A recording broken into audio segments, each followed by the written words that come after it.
There we go. All right.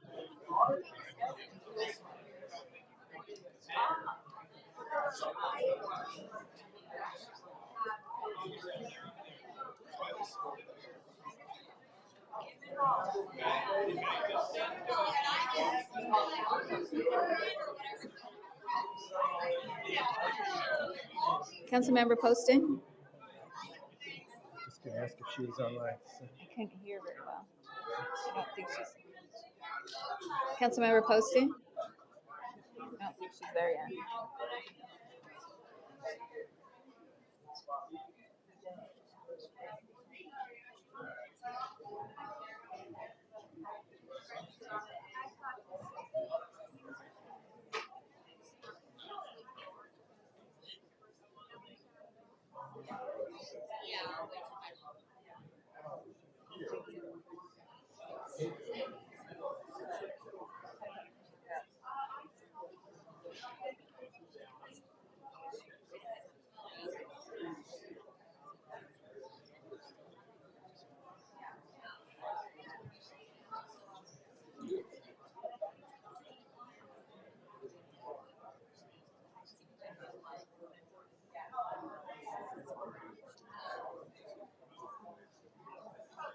Are you ready?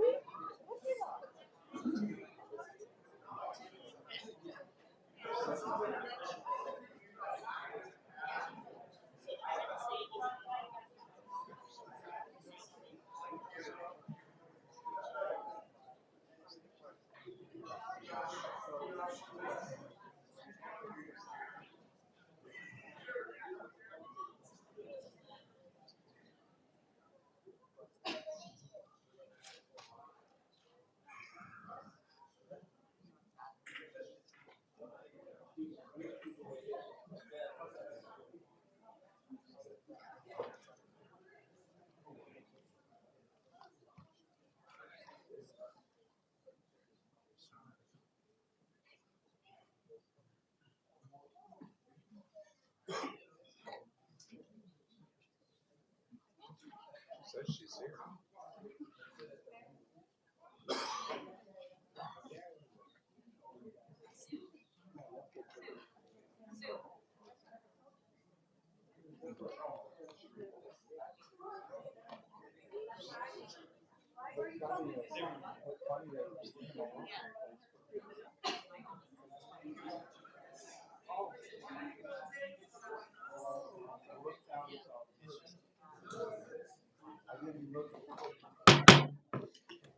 Good evening and welcome to our study session of June 12th. Tonight we've got a number of recognitions and consent agenda that we will be talking about, and then on Thursday we will be voting on these particular items.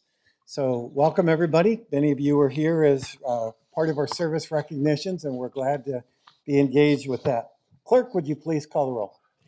Mayor Hartke? Present. Vice Mayor Orlando? Present. Councilmember Encinas? Councilmember Ellis? Present. Councilmember Stewart? Here. Councilmember Harris? Here. Councilmember Poston? Yes. We have a quorum. Well, now that Councilmember Poston is online, we can cruise through this agenda tonight. So next on our agenda tonight is scheduled public appearances, and Councilmember Harris, please join me out front.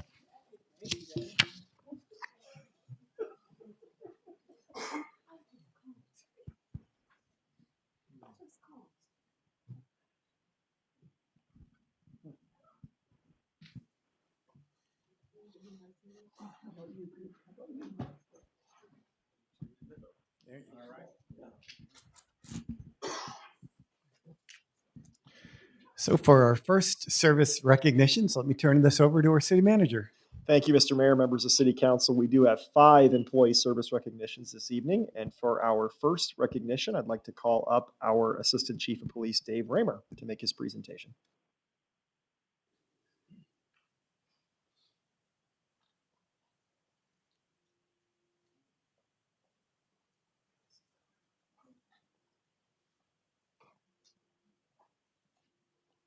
All right.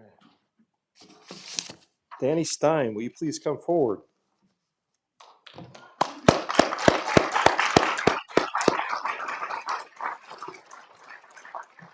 Danny Stein is one of our lateral police officers from the Dallas area. Danny has been a dedicated employee to the Chandler Police Department for the past 10 years. In this time, she has served as a school resource officer, a hiring detective, and currently as a sex crimes detective. Danny Stein has shown time and again that she's willing to do what is needed for the Chandler Police Department and the citizens of Chandler. In her current role as a sex crimes detective, Danny has developed a reputation as a hardworking, dependable teammate who is respected by her supervisors and her peers. Danny has earned the respect in every position that she has held for a host of reasons, but there are three that stand out: her positive attitude, her hard work, and her selfless service. Congratulations, Danny, on your 10 years of dedicated service to the citizens of Chandler. Thank you very much.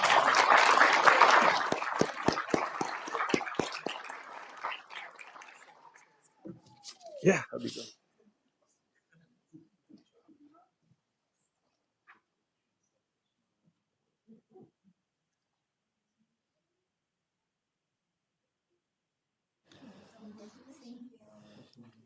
Mayor and Council, for our next service recognition, I'd like to call up Micah Miranda, our Acting Development Services Director.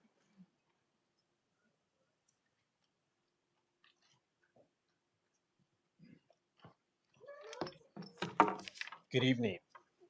I have the pleasure of recognizing Nick Rosito for his 10 years of service to the city of Chandler.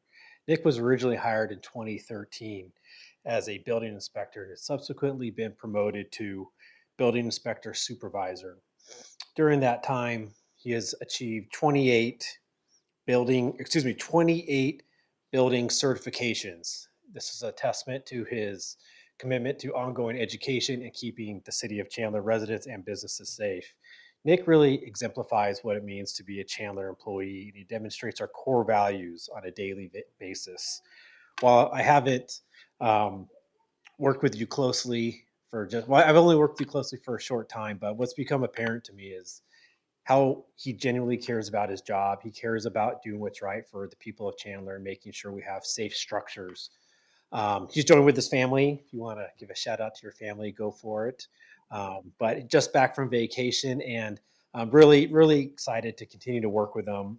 He has a bright future in the department, and I want to congratulate him on his accomplishments and thank him for being a part of Team Chandler. Thank you for everything.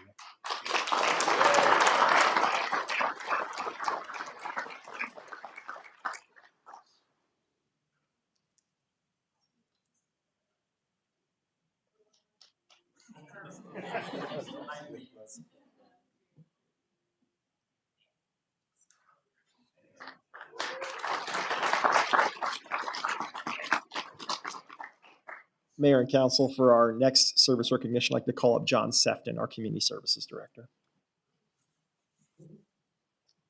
Thank you, Mr. City Manager and Mayor. Thank you. It's an honor for me to recognize Jill Baker. Jill, come on down. In 10 years at Chandler Public Library, Jill has been instrumental in developing youth services, children and teen programming, and early literacy spaces. She has worked at 3 of the 4 Chandler libraries as a supervisor, programmer, librarian in charge, and more. And when they say more, I assume she's probably cleaned up a few things.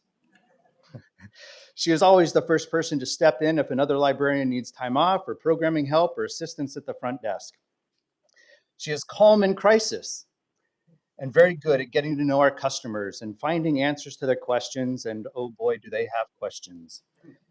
She has written and received grants for library services and helped to facilitate grants with others. She offers her time and talent to many projects like our now famous Story Walks, and brings a wealth of knowledge about school readiness and children's literature to our staff and patrons. Jill is dedicated to the work that we do throughout the library system and is a great asset to Team Chandler. Jill, thank you for your decade of service to the Chandler community.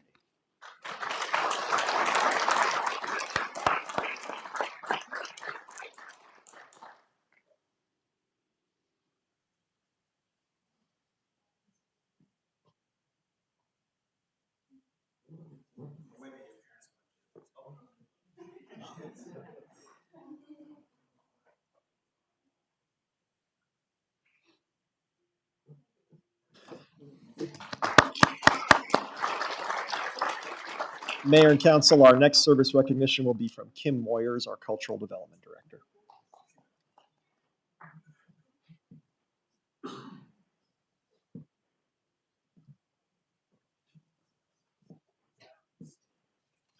Mayor Council, I'd like to call up Elizabeth Olsen.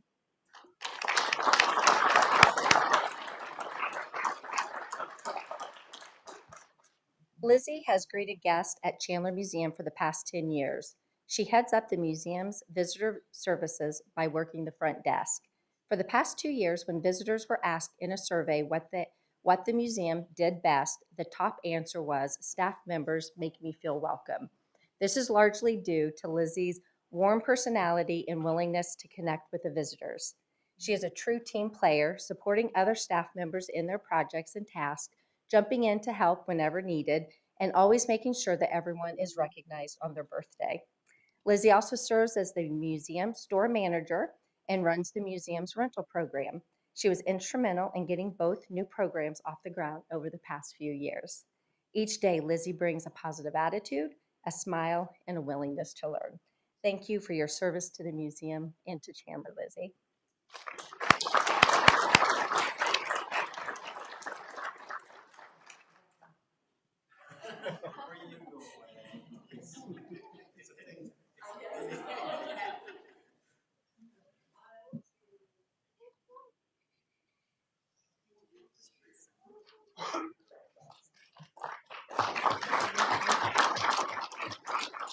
Mayor and Council, for our final service recognition tonight, I'd like to call forward our presiding city magistrate, Alicia Scubin. Good evening, Mayor, Council. I'd like to welcome and have Alexis Nolly come up and join us. Alexa Nolly.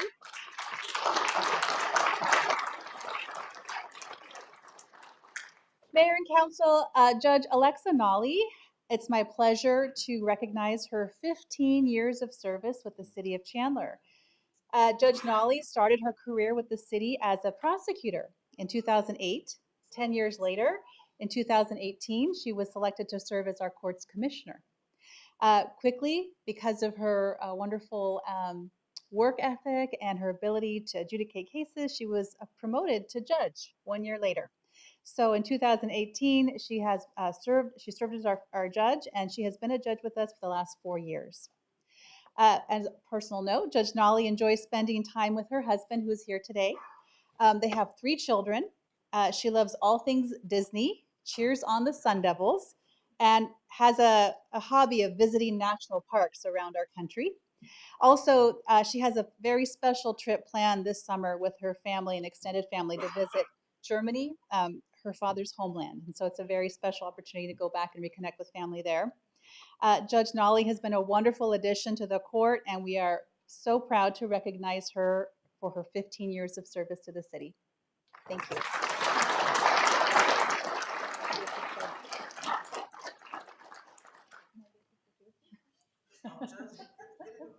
One, two, three. I just wanted one, two.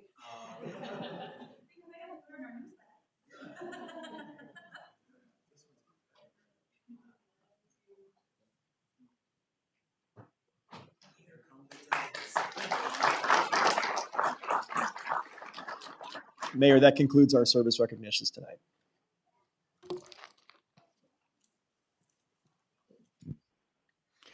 All right, we've got a couple of very exciting other recognitions tonight. So first we have our Neighborhoods USA Awards and for our city and Golden Neighbors events. So if I could have Leah Powell, our neighborhood program staff, members of our NAC, Neighborhood Advisory Committee, and for our city board members. Any of you all want to come on up? Let's just have a big party up here.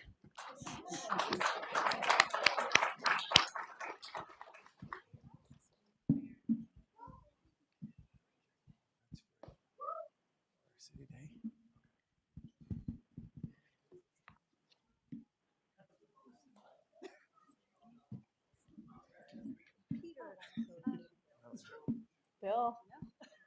Bill. Come on, Bill. Gina. Uh-huh.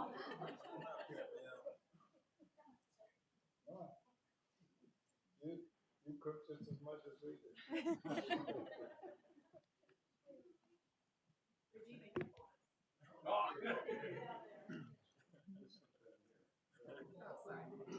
All right, thank you very much, Mayor and Council. Thank you for everyone who is here this evening. We're very proud to bring back 2 awards from Neighborhoods USA. That is a national organization, and staff submitted an application in early winter and then had to go present on our programs. When you're actually become a finalist, you have to go and present on your program, and the judges grill you on the questions. So we were very proud that for our City Day, which is in its 12th year, won a first place award and across. Thank you. And that is in the Neighborhood Beautification Award category. And again, we competed against a number of other cities for that. I want to call out again, this was our 12th year. We have over 1,300 volunteers that participated this last year. They completed 54 projects. I want to do a special thank you to our top 3 sponsors, which were Home Depot, Sherwin-Williams, and Viavi. And they were our top 3 sponsors, as well as many others. So thank you very much for that. And then another very special program, which is only a year old, that's our Golden Neighbors program. And what I wanted to share with this is that there's a very special story that most people don't know. Priscilla, as part of her application process, when she was going through interviewing for her position, we gave the candidates a task that they had to come up with a new idea and do a presentation to the interview committee. Priscilla proposed Golden Neighbors. So I want to recognize her for that innovation and creativity. And I want to thank the Mayor and Council and City Manager's Office for creating an environment where staff can flourish with their ideas and be able to create such an award-winning program now. That program took 2nd place. In just the 1 year, over 278 residents have been served, 367 kits have been given out with 11 events. Some top sponsors I want to recognize there is Amazon, who really got the program kicked off with a large donation, Resurrection Street Ministry, which has been at each one of those events, and Salvation Army. So thank all of you for what you do, and the Neighborhood Advisory Committee for supporting these programs throughout the year. And a special thank you to staff. Well, Leah, come in this picture. And I know that for our city programs, I think everyone of council has attended different ones of these, and we're so excited to see us being nationally recognized as a best practice. So thank you for our city. Thank you, Neighborhood Services, Community Services. You guys are all amazing.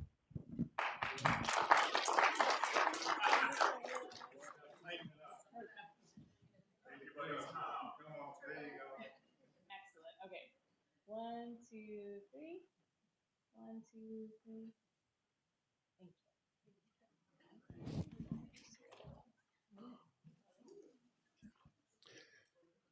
Well, that is all for our service recognitions. There you go. I want that shot at the leg up. Buy me a pair of socks.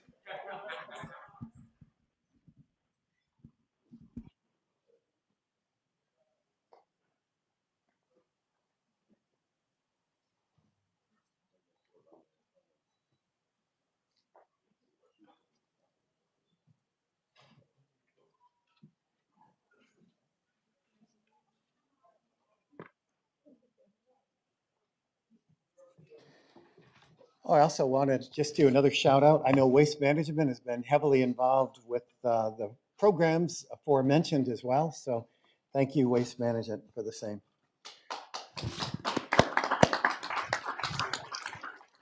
Next on our scheduled public appearances, we have Mr. Hussein, who has Chandler police concerns. Mr. Hussein, please come to the dais, state your name and address for the record, and you have 3 minutes. So when the light turns yellow, please start to wrap it up. When it turns red, time to be done. Mr. Hussein. Good evening, Honorable Mayor and the council members and ladies and gentlemen who are present here. I'm here as a public service. We have a beautiful city, we have a beautiful state, we have a beautiful country, and I would like to leave it better than what we got. And there are a few issues that I brought to the attention of the council last year in October, and that needs some serious attention, because there are a few people in any society that are not working towards betterment of the society. They are termites to the society, and it is our responsibility to make sure that we fix that problem. And fortunately, we had a beautiful city, and then you recognize all the nice people, and there are always few people that are not perfect. To give you an example, I was arrested last year and charged 7 felonies illegally, and I had to run through the state legal system for about a year. My family suffered, and I suffered, and I spent 2 days in the jail, and the state finally dropped the case. To give a gist of the case, I'd like to just kind of go over a few things that happened. I own a ranch about 2 miles from here. I had a disagreement with a person who called in a false report to Chandler Police of horse neglect. I had horses at my house. These are my children. The horses belong to those boys. Police came 10 days later to investigate. The standard police policy is anyone calls in a report, they come in within 24 hours. I call the city of Tempe, Chandler, Gilbert, and everybody else. Police came 10 days later, and 2 detectives came. I invited them to come inside. They were rude and threatening. And then I interviewed the officers who came to investigate. Those people had no knowledge of horses. They didn't own horses. They didn't ride any horses. And then they made the decision that I was neglecting my horses. And they came at 4 o'clock. They went to the court, got an arrest, or they got a warrant at 9 o'clock at night. And the arrest warrant clearly stated they're here to come during the daytime. And then they came at 11 o'clock at night, same night. And then they arranged for a lot of people, 20 police officers and the Arizona Farm Services and the people to pick up the horses, many other agencies. And they picked up my horses and then they took it. And I feel it was a planned conspiracy that they planned for 10 days and they showed up at my house with full intention to arrest for no reason. My horses were perfectly fine. There was absolutely nothing wrong with the horses. They took the horses. The state did not want to prosecute me, so they issued a letter of disposition. So the city of Chandler, 2 weeks later, submitted a 160-page report of fabricated lies. The first thing they did was they replaced my horses with a dying horse, replaced the evidence.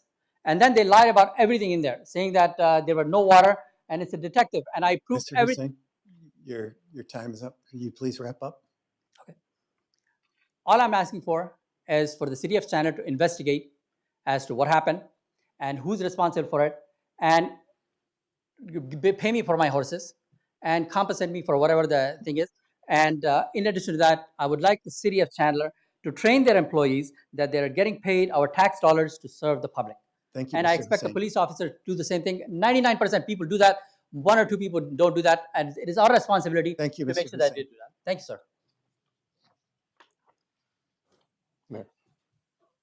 Councilmember Stewart. Thank you.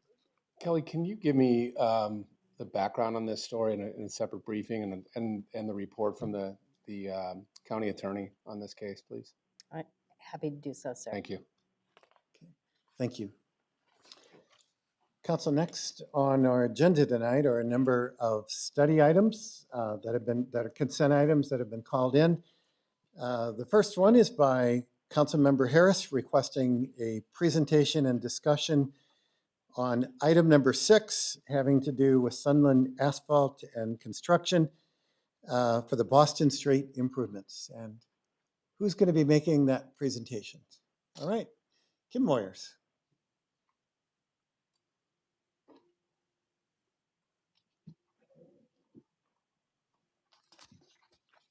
Mayor, Council, the items before you this evening are for the Boston Street improvements in downtown. These improvements will start at the intersection of San Marcos Place and go west to California Street.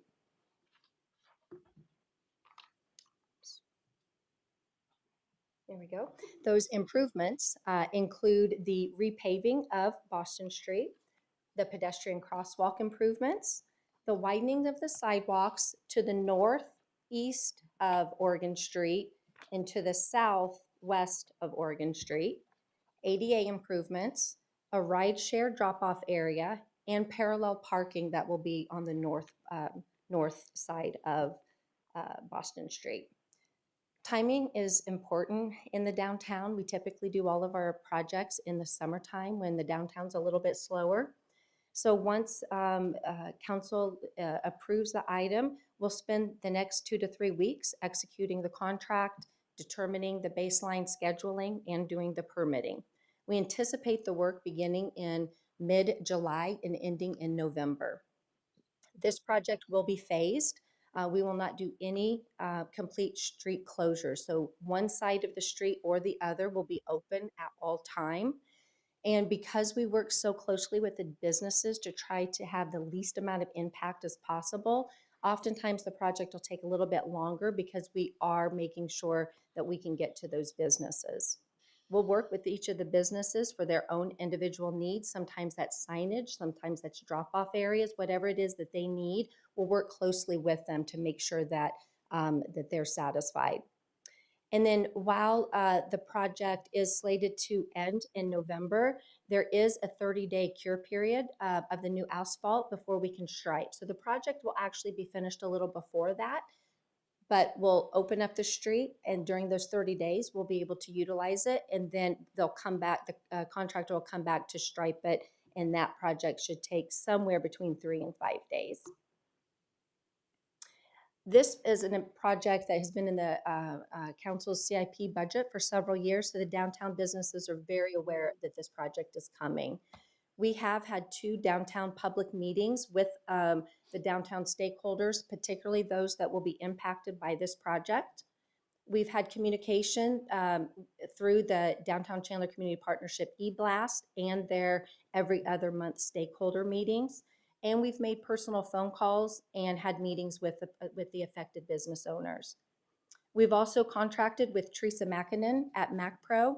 Many of you know her. She's been in the downtown community for decades. The business owners know her very well, and she works with the contractors to make sure that we're listening to the businesses. We do have a public meeting set for this Thursday at 9:30 a.m. Even though we don't have all of the sequencing in line, we thought it was important to reach out to the businesses, let them know what next steps are, let them know what's coming, and then we'll get back a hold of them yet again before the work starts. And then that exact same presentation we will present at the stakeholder meeting for the DCCP on Tuesday, June the 20th at 9 a.m. I also want to mention that the DCCP has let us know that they will up their communication through social media to try to help market these specific affected businesses as well. So while we know that any construction project is just disruptive, we'll work to make it as least impactful as possible. And with that, I'm happy to answer any questions you may have. Councilmember Harris. Yes, thank you for that presentation. Just had a couple of questions, and I wanted to make sure everyone understand, this project is going to go on for 210 days, and that construction is always one of those annoying factors. But I wanted to know about the traffic in terms of the walkable community, in terms of getting to our businesses, because we have there's a lot of businesses right there, and many people like to walk that path. How are we going to make sure that the pedestrian walkway is made readily available for those that's trying to get to those businesses there? Yeah, through the mayor, Councilmember Harris. The nice thing is this work is done in Boston Street. We have colonnades all throughout the downtown, so we will always have a pedestrian fare through for anybody coming to the downtown. We encourage everybody to park in the parking garages, as you know, so it will affect the parking specifically on Boston Street, but it will not affect any access into any of the parking garages or your walk to any of the downtown businesses. And there will be signage to guide and direct. There's going to be new signage up to let people know this is the best place to park, this is the best place to walk, those type of signage. Through the mayor, Councilmember Harris, the downtown businesses like their signage, and we will put up as much signage as they would like. All right. And then lastly, you said that this project is to complete November of 2024, correct? 23. 23. this fall. Okay. All right. And then this is my final question. In terms of how we communicated to the overall public, are we making sure that we're putting this in our newsletter? Are we working with the communications team? Just because the downtown businesses may be abreast and apprised on what's going on and how to talk to their customers. I just want to know, did we put out additional information to the rest of the city to make sure that they are apprised and that they know that their beloved downtown will be going through some construction to help better it for them? Through the mayor, Councilmember Harris, we absolutely will do that. We haven't done it yet because the Okay. project hasn't started yet. But once we have, we work very closely with Communications and Public Affairs as well as the DCCP to get the word out. We will have some traffic traffic cones that will lead you into the right direction. But we'll make sure everybody knows that the downtown is still open for business. All right. Well, thank you so much, Kim. Appreciate it. Thanks, Mayor.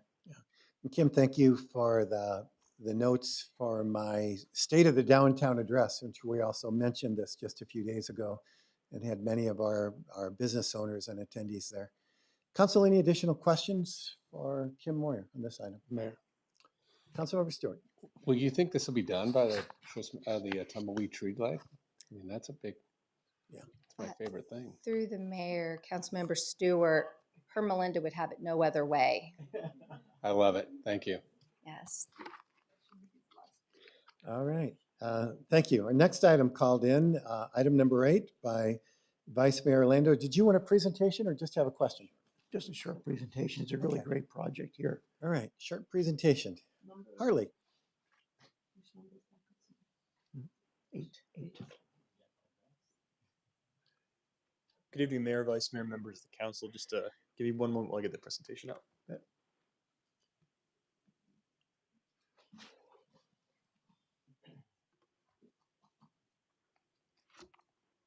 Wonderful.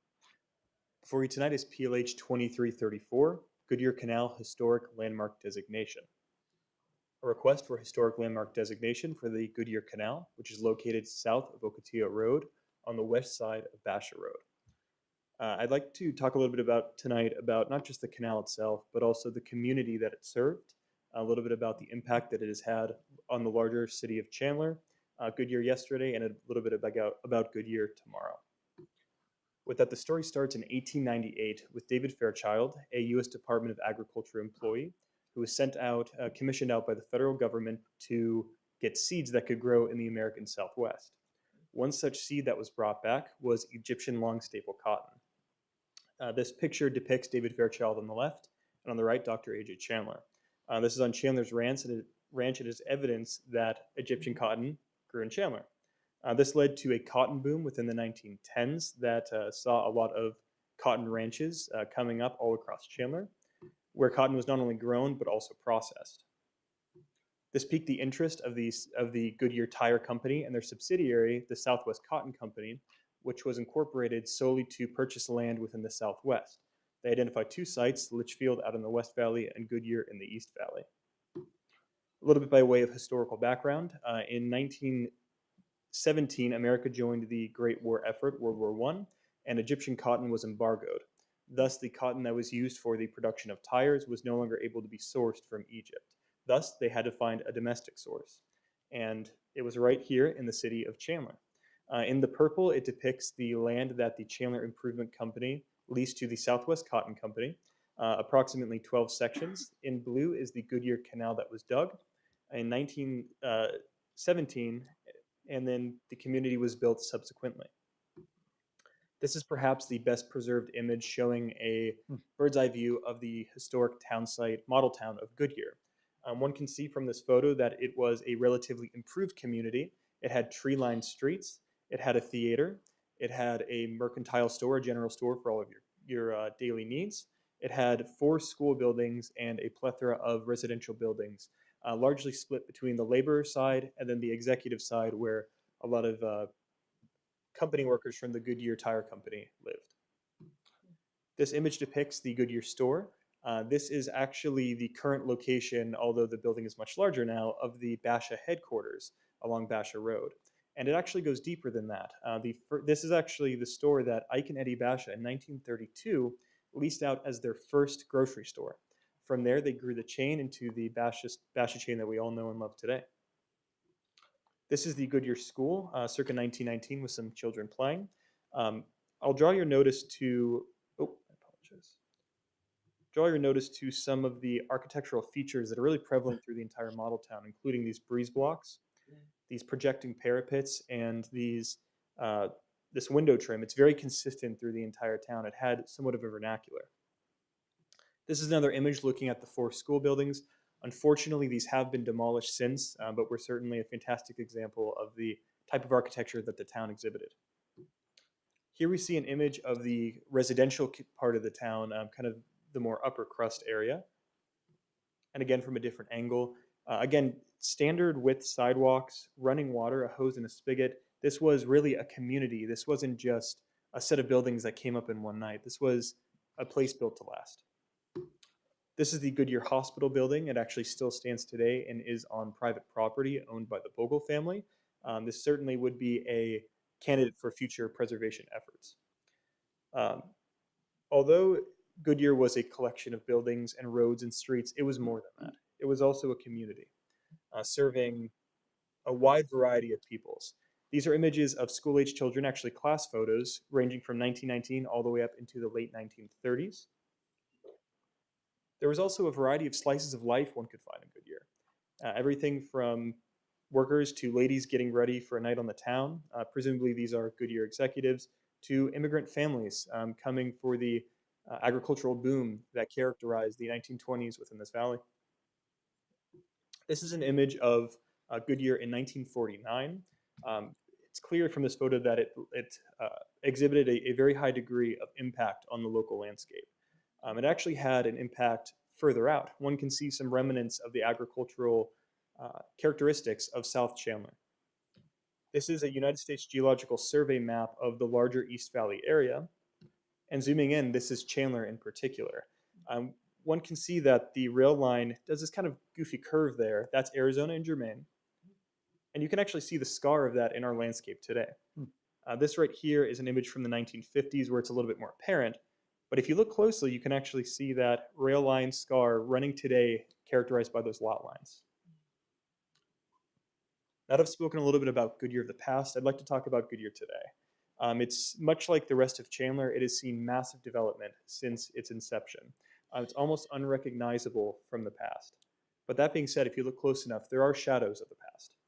Things like this lateral canal, and this is Snedeker Park right here, following the same exact lateral sidewalk. Among other things like the Basha building being right where, again, the Goodyear Mercantile Store, leased by Ike and Eddie Basha in 1932 stands. But that being said, perhaps the most poignant example of a preserved improvement from the town is what made it possible. It was an agricultural town after all, and the single improvement that really characterized the community was the canal. This is an image of the canal, late 1930s. In this image, it is bifurcating then Alma School Road, originally Goodyear Street, today known as Basha Road. We can see that it has those same palm trees that it is characterized by today. And it actually still circulates water. Circulates water for the Ocotillo Management Group to circulate their lake water system, as well as serving to irrigate Snedeker Park. Unfortunately, in recent years, the canal has fallen into some disrepair. But that being said, in this year, the city retained ownership of the canal, 100% ownership after some complex title work. We worked very hard to figure that one out. But now that we have 100% ownership, we are working on a maintenance plan, and maintenance has actually already been executed. The south side of the canal has already begun to be cleaned, followed by the north side. And there's a plan to repair, and maintain into the future this wonderful historic resource. So with that, this is the proposed landmark district boundary in red. The blue is just to give context for what would have been the historic town site from a building perspective. And with that, staff finds that the Goodyear Canal meets the criteria for designation as a landmark under the city's historic preservation program, finding that it has maintained its historic context, that is related to people or events significant to the history of the city of Chandler, and that is an example of a unique improvement not found otherwise within the city or even truly in abutting communities. So with that, Historic Preservation Commission and Planning and Zoning Commission recommend City Council approve the historic landmark designation for the Goodyear Canal. And with that, Mr. Mayor, Vice Mayor, members of the council, I conclude my presentation. I'd be happy to answer any questions. Vice Mayor. Thank you very much for the historical lesson. Appreciate it. Thank you. Yeah, so you answered one of my questions. I was concerned about the maintenance because I do drive by there a lot. We live in that area. And that should be completed by when? Through the mayor, Mr. Vice Mayor, I believe the first phase is going to be completed in the next couple of months. That's just kind of getting all the debris out and starting to repair the major cracks. I don't have an exact time That's okay. on the All right. final restoration, but it is in effect right now. All right, and the important thing is you have money in the budget for that. And I guess you did answer the other question I had about actual sole ownership of that area. So the other thing, and I chatted a little bit today with the city manager as well, is something I think we would really top off to what you're just talking about as an historical marker of some sort, maybe at both ends of the canal, that maybe give a brief history. And again, just to recognize that this is something unique and a treasure to be utilized. Because, we've had a few folks that want to chop the trees down. We had a lot of issues down there. And I think if we make it pretty prominent that, no, this is a historical monument, we certainly appreciate that. So hopefully you can find some money in the budget. If not, city manager, write you a check. Absolutely. Mr. Mayor, Vice Mayor, we actually have some allocated funds solely for historic preservation that we could utilize to erect such markers. Perfect. The other final question, go back to that slide of the designated area. And I understand about the canal, but what are we doing with the blue here? I'm a little, go ahead. Through the mayor, Mr. Vice Mayor, the blue is simply an illustrative purpose of what was historic Goodyear. Potentially in the future, that could be something like a conservation district to recognize it, but the only action that is requested of council tonight is in the red. And I know, one last comment I get, I know the Bashers organization is moving their facility. I think there's a grand opening next week sometime. I think Wednesday or next week, right? Yeah. Yeah, this week. Yeah. This week. You're right. That's right. Wednesday. So one of the things we want to do is work with them, obviously, on what their plans are in that area. And hopefully they could, we could look at some creative ways of keeping the historical nature of that site, yet allow them to have the right to redevelop it. So hopefully we have some good ideas to share with the family. I'm sure they have some ideas as well. Absolutely. Thank you. Thank you. Thanks, Mayor. Council, additional questions? Councilmember Ellis. Thank you. I wanted to find out, will it be functional after the repair? Will we still continue to put water through it and then diffuse all that water around? Through the mayor, council member, that is correct. It still will serve it'll serve the Ocotillo Management Group's lake system. Okay. That's kind of the primary user of it, and it will continue as normal operationally. Thank you, Mayor. Thank you. Councilmember Stewart and then Councilmember Harris. Harley, great presentation, and I got to tell you, that is my favorite call-in of the year so far. You really raised the bar, Vice Mayor, on that call-in. That was outstanding. But no, seriously, the great history lesson, and I think I want to back up what you said, is make sure that we pay some homage to the Basha family that had that store there. I know that's on private property, but to have some recognition or some markers, and especially I love to see when it has what it looked like before and what it looked like after. I know that's a well-traveled area for walkers and things like that. So I think that'd be great. Thanks, Vice Mayor, again. So we've learned some things about Councilmember Stewart. This is his favorite presentation. The Christmas tree is his tumbleweed tree is his favorite holiday. That's so right. More will unfold. This is a good meeting, Mayor. Thank you. Wait till the next item comes up. That'll be his favorite one. Councilmember Harris. Yeah, thank you so much. I only wanted to just, so the pictures that you showed us and some of the things that's going to be there, I really would like to see some of that in in the historic marker that's going to be presented. I would like that to have some of those pictures and some of these thoughts.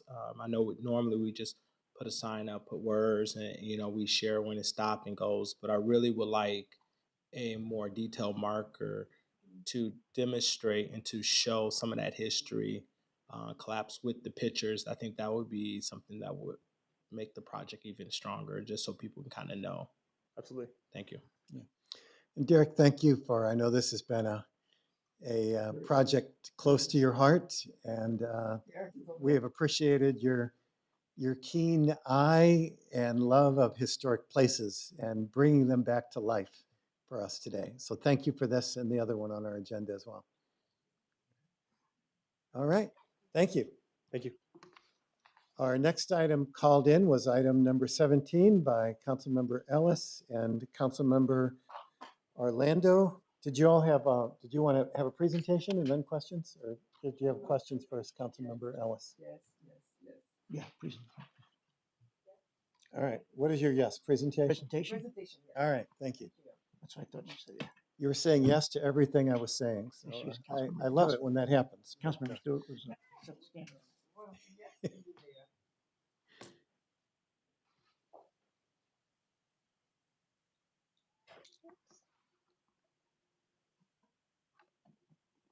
A little marker is not cooperating. Should I just hit escape?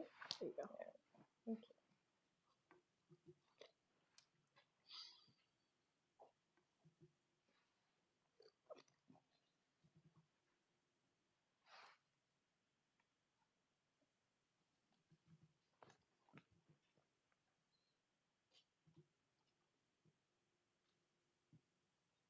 Okay. Well, good evening, Mayor Harkey and members of the council. My name is Karen Bishop. I'm the Community Development Senior Program Manager with Neighborhood Resources, and I'm here tonight to speak about agenda item number 17. The Home Investment Partnerships Program is actually a program with federal funds that's utilized to preserve and increase the supply of affordable housing opportunities for households with low and moderate income. Home ARP funds are also federal funds. They are additional home funds that we receive through the American Rescue Act. And the purpose of those funds are to provide homelessness assistance and supportive services. Maricopa County is actually the lead agency for receiving home funds for Maricopa County. They actually established the Home Consortium, which the City of Chandler is a participant of. And the purpose of the consortium is to promote regional and collaborative strategies to address affordable housing needs within Maricopa County. Home activities within the City of Chandler that have been completed to date, you can see here on your slide. There are 3 types of activities that we have focused on to date, and those are in increasing home ownership, increasing affordable rental housing, and also support for a tenant-based rental assistance program. With the execution and adoption of Resolution 5700, this will enable the city to actually receive additional home dollars and home ARP dollars that have been previously presented to this council and in recommendation of its planned use. The table actually shows the outline of how those home and home ARP funds will be distributed and for what type of activities as well. As you can see, the home funds will continue to support activities that we have previously conducted within the City of Chandler, and the home ARP funds will support new construction of the villas on McQueen. With that, I'm happy to answer any questions you may have. Thank you, Mayor. My first question is, I know this is a Maricopa County Consortium. Yes. What is it that we are going to be able to do for them once we build these houses? Are we able to only take people from Chandler, or are we going to allow Maricopa County to place anyone they want in those houses once they are built? So let me clarify. Maricopa County actually receives all the home dollars for Maricopa County. As a consortium member, Okay. we receive an allocation of the total grant award. So it's formula-based funding. So we, along with other consortium members, receive a portion of those funds based on the criteria that's set out.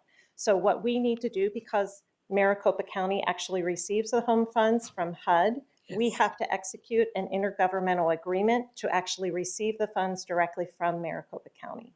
Okay. That was my understanding, but I just wanted to make sure that we understand that these funds are specifically for Chandler. Correct. Not for other cities Correct. where other people will come to live here after we build those houses. Correct. It is Okay. solely within any activities that I have spoken of are directly within the City of Chandler. Thank you so much. Thank you, Mayor. Vice Mayor. Thank you, Mayor. As it's no secret to you that we're under a lot of pressure for affordable housing. We had a few other projects earlier this year, or late last year. We've had some projects now, which this is all good. 2, 4, 6. We'll take as many as we could gather. So I guess my question is a couple of things. Newtown I'm very familiar with them. Obviously, they buy and they try to get home ownership. Do they have the two homes in inventory right now? Or are they going to be purchasing them later on? Through the mayor, vice mayor, we actually have plans to execute a development agreement in the near future. We have to first execute an intergovernmental Right. agreement with the county, Right. and then we will be executing a development agreement with Newtown. And their performance measures stipulate in this IGA that they need to provide a minimum of 2 homes with Got the it. funding we're awarding. Appreciate that. Then ARMS Save the Family Foundation. I'm not familiar with them, and I apologize. Are they going to be purchasing homes and rehabbing them Through and the then mayor. rent them out? Correct. Through the mayor, vice mayor. Yes, it will be a very similar process, only it will be to increase affordable rental housing versus increasing home ownership. So they will go through a similar process. They will acquire the property, they will rehab the property, and then they will actually have that property be occupied by tenants. They will maintain the property and maintain ownership of that property. So I guess my question is that a nonprofit, or do they make a I don't want to say a profit from this, or how does that work? I'm not familiar with them. And I'll tell you what, why don't we do this, not to waste time? Can you get us a briefing sheet on what the ARM, how that works, the business case on that one? I'm really concerned. I have some questions on that one. Absolutely. And then the tenant-based rental assistance to 32 households, is that in addition to the stipend we give a renter, a current landlord? Or will there be new, okay, my concern is about rental bases that we have an X amount of renter or landlords that are willing to accept rental-based assistance. Will this be on top of the minimum we normally give as a supplement? Or is this all brand new? Through the mayor, vice mayor, are you referring to the Tenant- landlord incentives that the city is also Yes. providing? This is in addition then. So hopefully we can entice 32 additional landlords to rent to a rental-based assistance program, right? Additional or expanded. Perfect. Those same landlords might have additional units that might open up and we could then fill those. Perfect. One last question. Again, this is important that we drill home that we are looking for affordable housing because, we're under a lot of pressure from a lot of stakeholders in our community, particularly at the state legislature. And these are good programs that we could show that we are doing our fair share of this activity as a local entity. Right. The 6 units for new construction villas on McQueen, that's the project we're doing now, but this is additional 6 units on that same project or somewhere scattered or something else? No, it's actually 6 units as part of that overall project. So Amy Jacobson has come Right. to you all and presented on villas at McQueen. The overall project is a multi-million-dollar affordable rental housing project. She needs a number of different types of funding sources. This is just one of many funding sources Got it. contributed to the project. Okay, so that'll contribute to about 6 units of being built is what you're saying, not 6 additional units. Correct. We have to identify for HUD how we will provide impact with the additional funds that we received, and this is the calculation that we came with. Perfect. Thank you. Thank you, Mayor. You're welcome. So a question for me is, I know during COVID, we pulled together a couple forums and then invited landlords to come and talk to them about our program. And I know there was some success with that. Are we planning on doing similar measures and able to expand or extend our reach to cover these vouchers as well? What's our thought or plan? I know it seems like pricing is stabilized a bit, but what are the plans that we have or are planning to have to further grab some landlords for these tenant-based rental assistance? Mayor, we have recently just had a landlord incentive recognition program, just recognizing those landlords who have been participating and encouraging other landlords within this community to participate as well. And we anticipate we will be conducting that on at least an annual basis going forward. Okay, good. Councilmember Ellis. How many vouchers do we have still available, and how many people do we have in waiting list with vouchers who have not received housing? And that I will refer to Leah Powell. That is more in her bailiwick. Yes, thank you.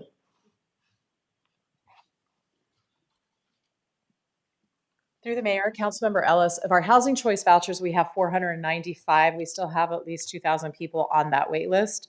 The TBRA vouchers in particular, we currently have, I believe, almost all, maybe there's one voucher that somebody's out looking for, but those they tend to be filled. We have a waiting list. It's people who are coming out of typically our Operation Open Door, our hotel program, that are going into the tenant-based rental assistance program. Because of its design, it's limited to 24 months. So the idea behind it's almost like a transitional housing program. Yeah. So the hope is that we will get somebody either to self-sufficiency or onto a permanent voucher by the time that 24 months is up. So we do always have a wait list for that too, because like I said, it's kind of a funnel. The Operation Open Door program kind of acts as a funnel into the TBRA program. Thank you so much. Really appreciate your team trying every single way to fill those beds and find those beds and put people in them so that we can take a dent into this homelessness issues. Really appreciate your team. Thank you so much. Councilmember Encinas. Thank you, Mayor. Karen had a very quick question, similar to Vice Mayor Orlando stating regarding the units for Newtown. Similar question for Save the Family Foundation. Have the units been identified or selected for those 2 single-family homes? I ask because considering the amount is $550,000, and the medium home here in Chandler is just over $500,000. Through the mayor, Councilmember Encinas, it's a very good question. It's one I anticipated because when you see the disparity in the dollar amount between Newtown and ARM of Save the Family, it would call to question. So unlike ARM of Save the Family, which is a nonprofit arm of Save the Family of Arizona, with Newtown, when they're purchasing the property, they're actually getting some proceeds back from that acquisition, and then they roll those proceeds into the next acquisition. So they're able to actually leverage the dollars in a different way than what ARMA Save the Family can do in maintaining the property themselves. Okay, great. And then is there also a specific timeline as far as when these funds need to be used, or a timeline as far as when they need to have residents in those homes? We are aiming for completion on all of these properties by 2025. To answer an earlier question, I believe that you have mentioned and another council member, none of these properties have been identified. We have to first execute a contract, then we have to execute a development agreement with each of these entities, and only then can they actually put out for a search and make a purchase contract with any of these properties. Perfect. Thank you for the clarification. Thank you, Mayor. Welcome. Any additional questions? All right, thank you, Karen. All right, thank you. Thank you. Next item called in for a presentation is Councilmember Stewart on item number 19 related to the 2023 Anti-Human Trafficking Grant Fund Program. Thank you, Mayor. I just wanted to get a quick briefing from Assistant Chief Raymer on this. What the funds are going to be used for, I think I can speak for Councilmember Ellis, probably for all of Council and Mayor, that this is a real high priority for us to make sure that human trafficking is stopped and it's not going to happen in our city. So when I saw this come forward, I wanted to find out a little bit more about it, make sure we're doing everything we can. Thank you. Absolutely. Thank you, Mayor and Council. Appreciate the opportunity and the support that we've received. This is speaking to agenda item number 19. The Chandler Police Department was awarded a grant through DEMA for just shy of $500,000 to assist us in combating human trafficking. Little background on our human trafficking unit. In 2015, we formed the human trafficking unit to investigate individuals and groups who engage in human trafficking, everything from prostitution to illegal massage parlors, pandering, exploitation of children, and so forth. And I want to highlight some of the things that we've done year to date for 2023. We've hosted 2 multi-agency predator operations, which led to 31 total arrests with over 70 felony charges surrounding human trafficking. We've also completed several prostitution stings that focused strictly on Johns that are soliciting, which have led to 25 arrests year to date. We also have partnered with other agencies in an outreach program to identify and help those that are involved in prostitution with the goal to get them help and to find the resources that they need to get out of prostitution. Happy to report that year to date, we have identified 1 individual that we're able to successfully get out of prostitution and back home in another state. So this grant will help further these types of operations going forward. There's 4 key areas that we're going to focus in on using this funding. Will help us to, one, pay current personnel overtime salaries associated with these types of operations and future operations. Funds will also be allocated towards advanced equipment and supplies to carry out safe and successful operations while also collecting the necessary evidence to prosecute these types of cases. Funding will also go to education and training, specifically partnering with the hospital staff they often are the first to encounter victims of these types of crimes. And so the training will help them to identify those that are potentially victims of human trafficking. And then the last part of our goal with this funding is to assist our community outreach, specifically to the Latino populations in Chandler. One, for awareness, to continue to build our relationship of trust with the Latino community, and prevention of human trafficking. Chief, thanks for that briefing. And did you mention anything about like working with the school districts and helping teenagers, peer groups identify for each other things that might be happening? I didn't mention that, but Okay. we do that actively through our school resource programs, and we'll continue to do that. All right, super. Thank you. Yep, you bet. Councilmember Ellis. I had an opportunity to sit down with the whole team from the unit. And one of the things that I was very impressed with is the fact that you might be very small but mighty team. And he's all over the US right now, Yeah. helping and bringing in information and taking information to and fro to make sure that he's always relevant to what's happening. But I also looked at him like he is a team of one. And there was so many cases that he has to deal with. And those cases are very gracious. I mean, so hard on your mental health.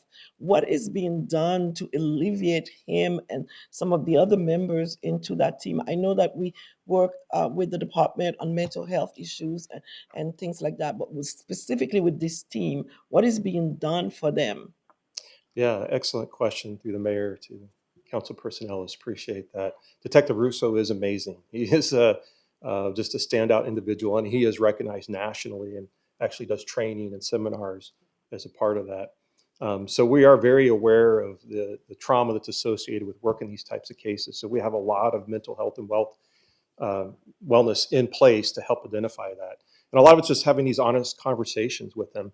The team is dedicated for 4. Currently, we're absent 3, as you noted. We just did a testing process to fill those roles. Staffing issues, as the council is aware, has been an issue for us as we move forward and find different ways to alleviate that. To help overcome some of that, we partnered with multiple agencies, like the 2 operations we mentioned, and our outreach to identify those that are involved in prostitution. So that increases the people power as we run these types of operations. We also have other detective units that are cross-trained and assist until we can get the staffing up to where we want it to be in that specific unit. Yeah, I told him he needed to take a vacation along. Yeah, I think we all need that. Thank you so much for your presentation. Appreciate it. Additional questions or comments? All right. Thank you, Assistant Chief Graber. Thank you, Mayor. Next item called in was by Councilmember Orlando on item 21, authorizing the City of Chandler to enter into an agreement to share cost for the technical review of the SRP CIP interconnect facility. Thank you, Mayor. Yeah, sorry. Yes, just Mayor and Vice Mayor. Tonight, I just give you a very brief discussion about what this particular project is and how it will benefit Chandler. What's before you tonight is an agreement between Chandler and Salt River Project as a continuation of the phase 1 moving into phase 2. This project is also participated in by other water providers throughout the valley. And what it will do is provide design and further into construction a interconnecting pipeline between the Salt River Project system canals and the Central Arizona Project Canal. And what that does for Chandler is it will allow us to move certain types of Salt River Project water that are in the Salt River system into the Central Arizona Project Canal. And then at a time when we do not have water coming to us or an adequate supply from the Colorado River, we would be able to supplement water feeding our Santan water plant and therefore serve the city with potable water. So it provides us an alternative and builds our resilience to supply the city of Chandler with potable water. As I mentioned, the project is multi-phased. So they're through phase 1. This funding is for phase 2, which includes the geotechnical work and kind of the field work to determine the feasibility of building this tunnel between the 2 canal systems. Phase 3 will be environmental permitting, and then phase 4 would end in construction. It's, I believe, kind of an optimistic schedule, but they are looking to begin construction in 2025, 2026. So probably with completion a couple years after that. So with that, I take any questions. Vice Mayor. Mayor, you answered my question, John. I just want to know what the time framing was on this issue. It is important to make sure we had that redundant supply, particularly with obviously the Colorado River under siege here for not having enough to deliver. This will go from CAP to SRP, correct? Or is it the other way around? SRP to, the canal right now goes one way, correct? Currently, there is already an interconnect from the Central Arizona Project Canal to the SRP canal system. Right. And that allows us to bring Colorado River water to our Pecos surface water treatment plant where we can treat. This particular connection will go the opposite direction from the Salt River Project system to the Central Arizona Project. So they'll have two one-way mechanisms to transfer water. Perfect. All right, so 2025, 2026, being optimistic, we'll see if we can make it happen. Yes. All right. Thanks, John. You bet. Thanks, Mayor. John, I got a question. I didn't have one until your last statement. I appreciate and always recognize the need for redundancy, but there isn't the ability just with pumping to use the existing canal that you mentioned is only a one-way. It can't be turned into two-way through some pumping mechanisms? Mayor, currently the system that they deliver from the Central Arizona Project Canal to the SRP Canal is there's quite a bit of elevation difference between the Central Arizona Project Canal to the SRP system. So it's quite a downhill run. And so that system operates by gravity. So at certain times of the year, or at all times of the year, they are transferring water in that one direction. So there wouldn't be the ability to go both. There's potential during different parts of the year that there'll be water needing to go into one and out of the other. So you need two different pipelines. I understand. So this will also be at a place where the SRP is higher than the cap and therefore be gravity fed on that as well? It's our understanding today through their studies that the SRP being lower elevation, they'll have to build a pumping system and a pipeline. So they'll be lifting the water to get it into the CAP canal. Okay. All right. I understand. Thank you. Any additional questions? Thank you, sir. Those are the last that have been called in. Council, on Thursday, we have a regular council meeting. It will also include 2 public hearings, one for ANX 21-0005, Harris Place, although no relation to my colleague, the annexation that I know of, the annexation of approximately 3.4 acres west of the southwest corner of Ocotillo and McQueen, and another public hearing on adoption of the 2023-24 annual budget and the 24 to 33 capital improvement project, CIP, and setting of the property tax levies. Also on Thursday, we will have immediately following the regular meeting, we'll hold a special meeting to adopt the budget. So fun times coming up here. And with that, Council, that concludes our meeting. We'll see you Thursday.